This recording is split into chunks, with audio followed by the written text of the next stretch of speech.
আইপিএলের যে প্রত্যেকটা টিমকে তাদের লিস্ট এবং রিটেন লিস্ট জানাতে বলা হয়েছিল 15ই নভেম্বরের ভিতর।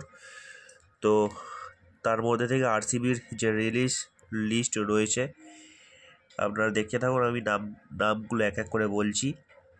বাকি প্রত্যেকটা টিমেরই আমি ভিডিও বানাচ্ছি, আপনারা দেখবেন আমার চ্যানেলে এসে এবং চ্যানেলটিকে সাবস্ক্রাইব করবেন, টুইন্স ম্যাজিক ইউটিউব চ্যানেল। তো আরসিবির প্রথম রিলিজ প্লেয়ার হচ্ছে স্বস্তিক চিরাগকে কিন্তু আরসিবি রিলিজ করে দিয়েছে। তারপরের প্লেয়ার হচ্ছে ময়ঙ্ক আগরওয়াল কিন্তু একজন প্রমিসিং ইন্ডিয়ান প্লেয়ার ছিল একসময়।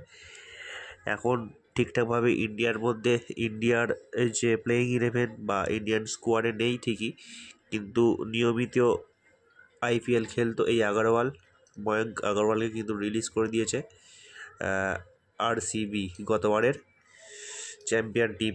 তারপরে রয়েছে কিন্তু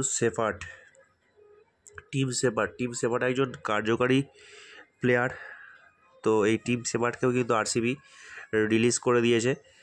তারপরে পরের প্লেয়ারের নাম হচ্ছে সবথেকে বড় নাম, যে আরসিবির যে রিলিজ প্লেয়ার রয়েছে তাদের মধ্যে সবথেকে বড় নাম হচ্ছে লিয়াম লিভিংস্টন।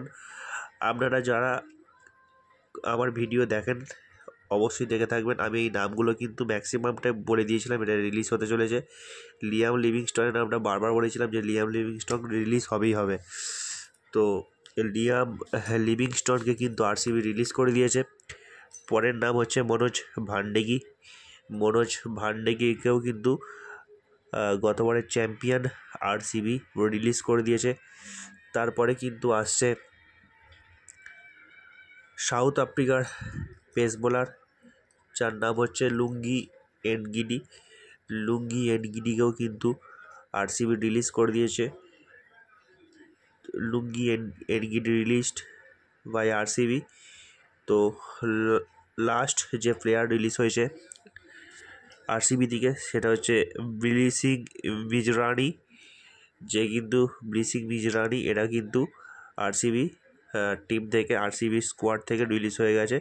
তো এই কটা প্লেয়ার মোটামুটি আরসিবি স্কোয়াড থেকে রিলিজ হয়েছে।